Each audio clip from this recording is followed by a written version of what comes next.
Imagine a weapon so lethal it can eliminate every living being inside a fortified structure or deep underground tunnel without causing visible damage to the outer walls. Sounds like something from a dystopian sci-fi movie, right? But these weapons are very real, and they're called thermobaric weapons. These terrifying munitions don't rely on brute force alone. They exploit the very air we breathe.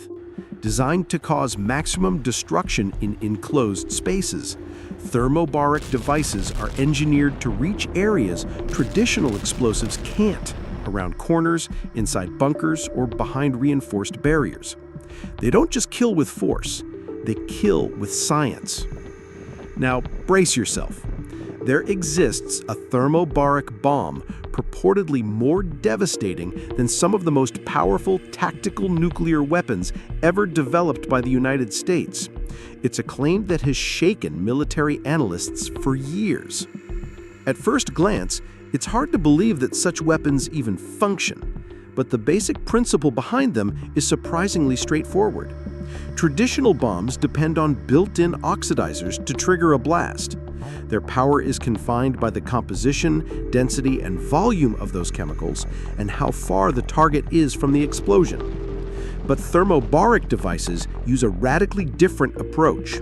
Instead of packing everything inside the warhead, they extract oxygen from the air around the target, turning the environment itself into an accelerant.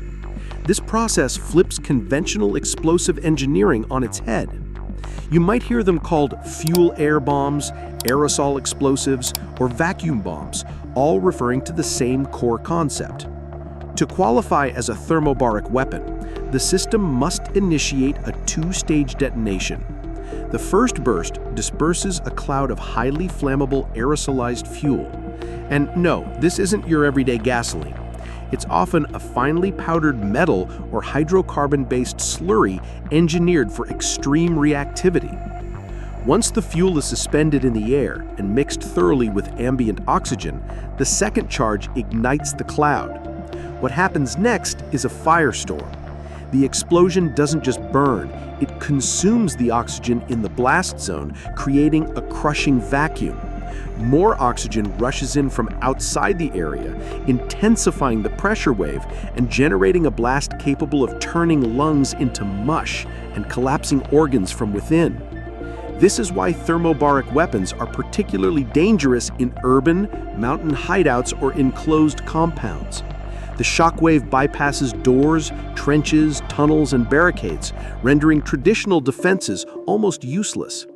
That's also why they're often called vacuum bombs, because of the air-sucking devastation they unleash.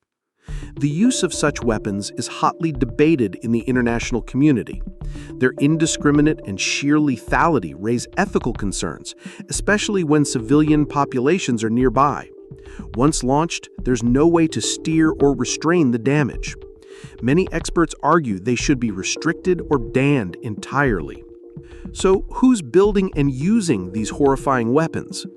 You might be surprised at how widespread they've become. As our understanding of thermobaric chemistry has advanced, more countries have begun developing these systems. Designing a functioning thermobaric weapon isn't as simple as just mixing fuel and oxygen. It requires intricate timing, proper dispersal mechanisms, and carefully tuned detonators. But those challenges haven't stopped global powers from trying. The United States has long preferred precision strikes, but sometimes overwhelming force is the only answer. And when that moment comes, the U.S. military can call upon a limited arsenal of thermobaric weapons. Among them is the BL-118-B, a purpose-built bomb developed for deep cave strikes. Modeled on Vietnam-era napalm tanks, this weapon emerged in the early 2000s during the height of the terror. With its delayed fuse and massive pressure effect, it was designed to penetrate cave networks, detonate deep inside, and obliterate entrenched enemy forces. Its first combat use occurred in 2002, when U.S. F-15s targeted al-Qaeda positions hidden in the mountains of Afghanistan. The results were devastating, proving the weapon's effectiveness in real-world conditions. Other American systems include modified Hellfire missiles with thermobaric warheads, and the SMAWNE, a shoulder-fired launcher used by Marines for clearing enemy fortifications. But America's use of thermobaric weapons is tightly controlled. Approval often requires top-level authorization to ensure civilian casualties are avoided at all costs. The weapons are used sparingly, only in situations where no other option exists. Contrast that with Russia, which has taken a far more aggressive approach. Since the Soviet invasion of Afghanistan, Russian military doctrine has embraced thermobaric weapons as standard battlefield tools. One of their most infamous systems is the TOS-1A, a tracked multiple launch rocket system based on the T-72 tank chassis. Its distinctive 24-tube launcher fires short-range rockets armed with thermobaric warheads capable of annihilating everything within a wide radius. The system was first deployed in Afghanistan and later refined in Chechnya. Russia has produced about 50 of these units, and exported models have been sold to Iraq, Syria, Armenia, and Algeria. Then there's the RPO-A Shmel, or Bumblebee, a man-portable launcher that delivers an explosive punch equivalent to a 155mm artillery shell. Compact and easy to carry, it's become a go-to weapon for Russian infantry in dense or urban combat.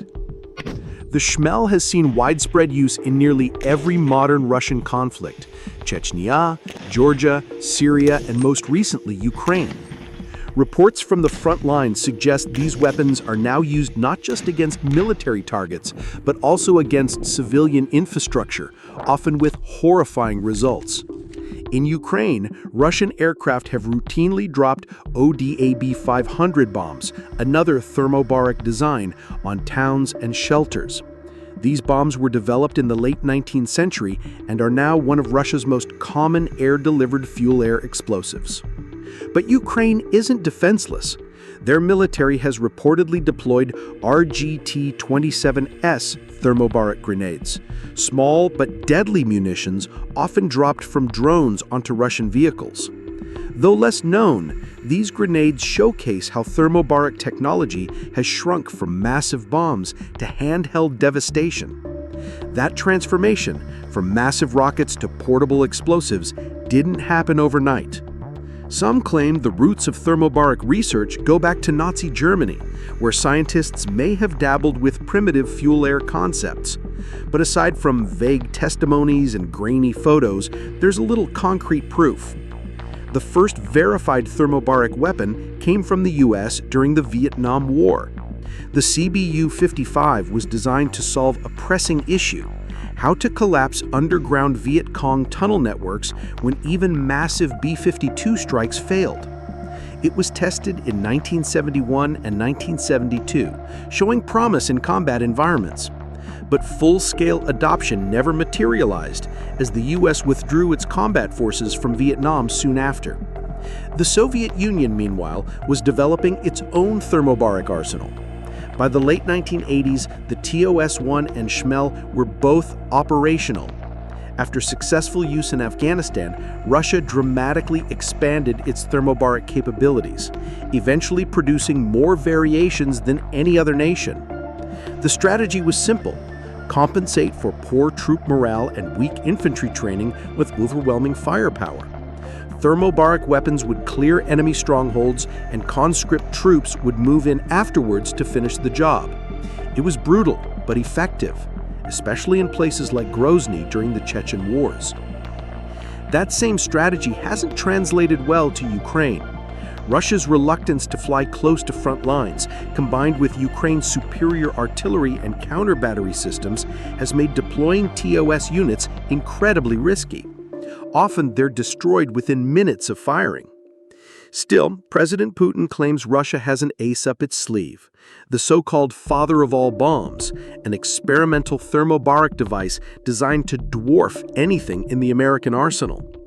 The FOAB is supposedly 4 times more powerful than the US Moab, producing a blast equivalent to 44 tons of TNT.